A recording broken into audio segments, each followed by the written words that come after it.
Hey everyone, and welcome to part 2 of The Calling of Matthew. If this is the first one you're picking up this week, then I'd encourage you to get onto YouTube and find part 1. We're doing part 2 today, and then on Sunday there'll be part 3 released, and it'll kind of give you the more of an overview of this particular text that we're looking at, which is in Matthew 9, and it's the calling of Matthew.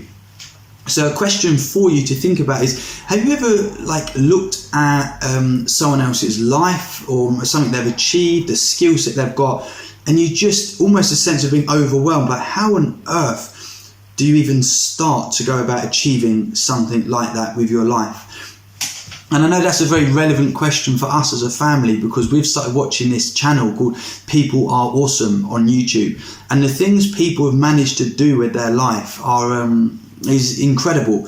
And it's usually like stunts, really risky things that would take years and years and years of training, but it's quite overwhelming watching it. And one of the things we saw on the video this week is a guy on his motocross bike. He's on the very, very top of a mountain. He's probably only got 10 to 15 inches of width of navigating the top of the mountain. He's probably must be doing about 80 miles an hour, but he's getting closer and closer actually to the drop. And you think, he's not slowing down. What is he? He's going to go flying off the end of it. And that's exactly what he does. He takes right off the end of the mountain, and then all of a sudden you see the bike free falling. He starts free falling. You think, surely this guy is not just going to fall to his death. And then all of a sudden he pulls this parachute, and then he navigates his way through the trees and the gaps through the mountains, and you see this safe landing. But you just think, I don't even know where I'd begin to achieve something like that. I mean, how do you get into something like that? And I wonder whether or not we do that when we look at the life of Jesus. When we look at this, as we're looking at the kingdom, we're looking at the kingdom that he brought about through his life. We think, well, it's quite overwhelming seeing all the things that he's done. And so we kind of think to ourselves, well, how's he done it? He's either done it because he's God and he's kind of got this superhero power, or he's done it and actually he's not God. He's functioning as a man full of the Holy Spirit. It's kind of got to be one or the other. And if you look at the calling of Matthew, I just see his kingdom activity. I see Jesus turning up where there probably would have been hundreds of people, loads of different things going on. I think, how was it in all that crowd he was able to pinpoint Matthew and say, Matthew, come follow me?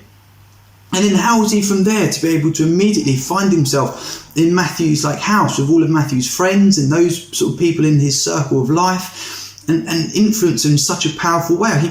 How do you do kingdom activity like that? Because that's not really been my experience, apart from in drips and drabs here and there.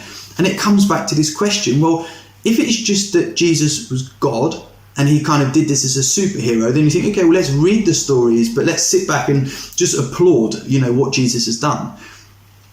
But if Jesus has done these things, although when Jesus became a man, he stayed fully God, so he's fully God, but fully man. If he didn't function out of being God, actually, but he functioned out of a man full of the Holy Spirit, like a son, then actually, if that's the reality, then what that does, it causes us to step in to the kingdom activity rather than just take a step back.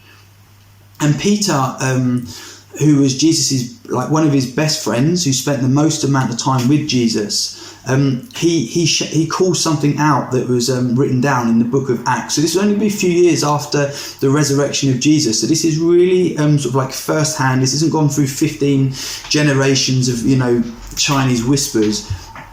But he says how God the Father anointed Jesus of Nazareth with the Holy Spirit and power.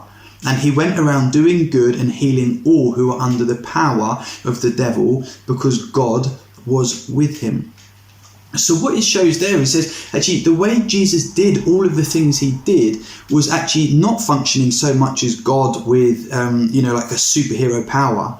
But Jesus was saying, Peter was saying about Jesus, saying he was a man, and God the Father equipped him with the Holy Spirit to achieve the things, the doing good that he did.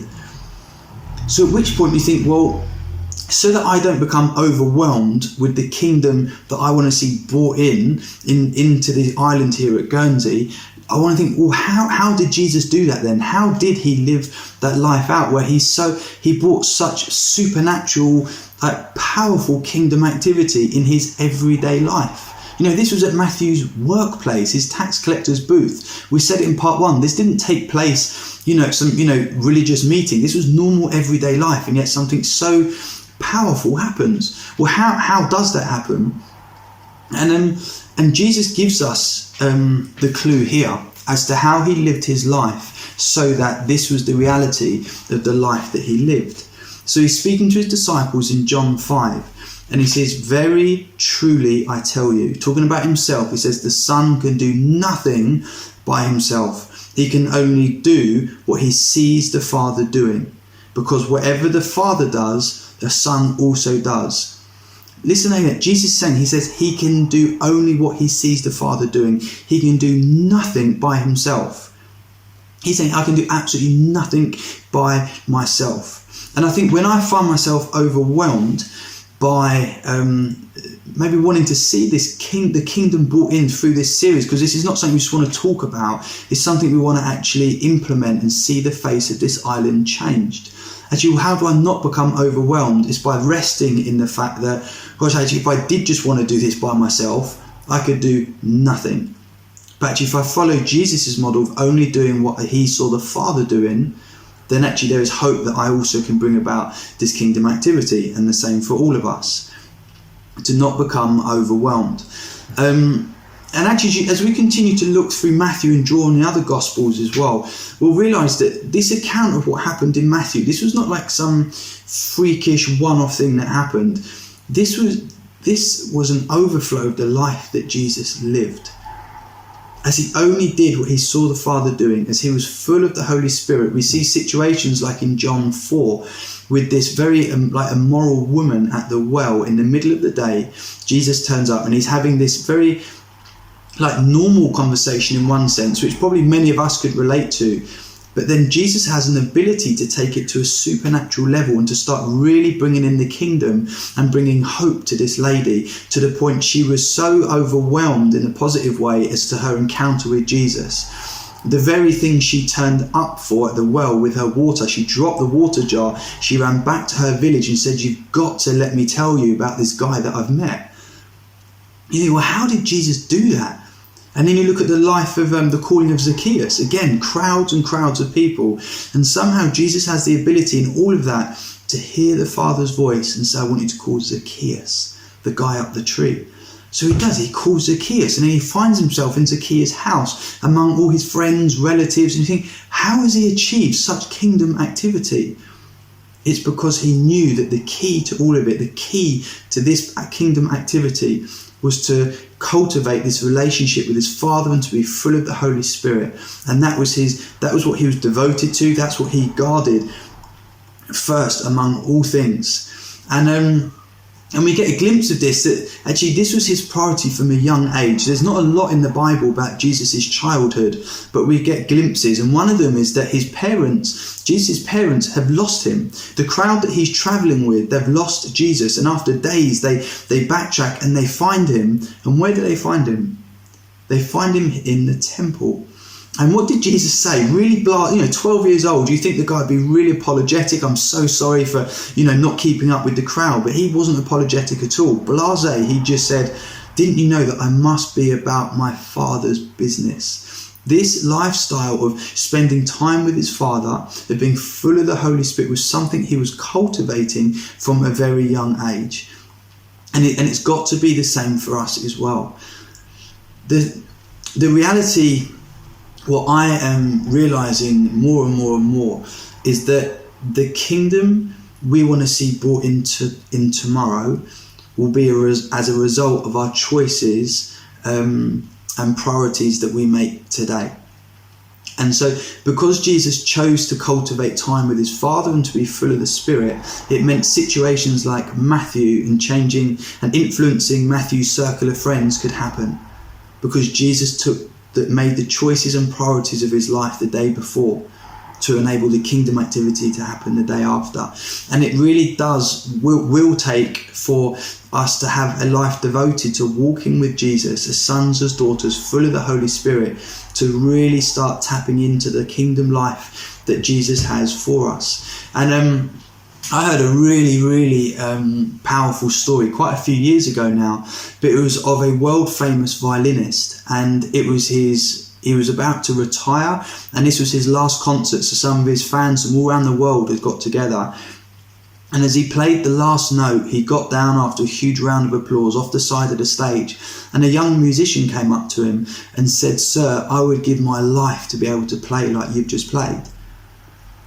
And then the violinist turned around to the young boy and he said, "I have given my life to be able to play like the way I've just played." It was because of the choices he made of devoting himself for probably would have been hours and hours of practice of being able to play this violin. It meant when he was able to bring about the activity of it in front of all these crowds, it was what he could do because he had given he had devoted himself to it. And I suppose what I want to really think about, it says before Sunday, which is part 3, which is, well, how do we impact our circles of influence? Are they actually important? Do we need to pull away from them? Do we need to step into them more? How do we bring about kingdom activity in our life so more people know about this kingdom, more people can follow Jesus? Before we start looking at all of that, if we don't master the art of how Jesus did the first steps to achieving that, then we'll find it really, really, really difficult. And what this series is definitely helping me to do is to take more and more responsibility for my own walk, for how, again, back to, I think, again, the more I read the Gospels, particularly in the book of Matthew, and through the lens that Jesus did this as a fully God, fully man, but full of the Holy Spirit, devoted to his Father, I think actually Jesus is a model for me for the life that I could be living and seeing incredible kingdom activity come about.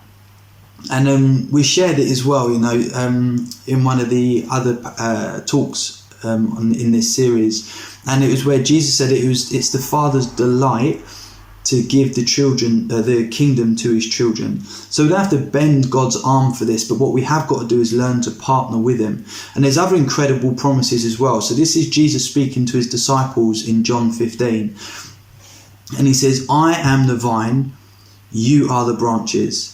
He says, "If you remain in me and I in you, you will bear much fruit." That's a promise. Jesus is saying, if you cultivate that relationship, if you walk with me, you will bear much fruit. But then it also comes with a warning, the second part, which says, apart from that, so apart from me, you can do nothing. And it's quite sobering. And I think if we try and jump into the kingdom activity without cultivating a kingdom relationship with Jesus and walking with him, hearing the Father's voice, full of the Holy Spirit, then actually we'll be walking into the warning, which is, without me, you'll be able to do nothing. And I think with my life, I've experienced both. I've had seasons where I suppose I felt maybe I have devoted myself more to these promises of abiding in Jesus, walking with him, and as a result have seen much fruit at different times. But the reality and the thing I want to stamp out of my life is actually when I try and function, anything, it could be teaching the Bible, trying to spend time with friends and family, trying to bring in the kingdom activity, but doing it without walking with him. And actually I end up being a fulfillment of the warning, which is, without him, you'll be able to do nothing. And where I just want us to think as we come to close about this is of fulfilling this promise of actually there is much fruit for us to bear, for us to be able to walk like Jesus, to call people out like Matthew, to follow Jesus, to take them into their circle of friends and see great influence, all those promises that are given to us. I just want us to think really carefully, are we really seeing the kingdom fruit which we feel Jesus has promised us? Or are what we're really doing just doing mere morality and maybe Christian or church busyness? And I think there's a real difference between the two.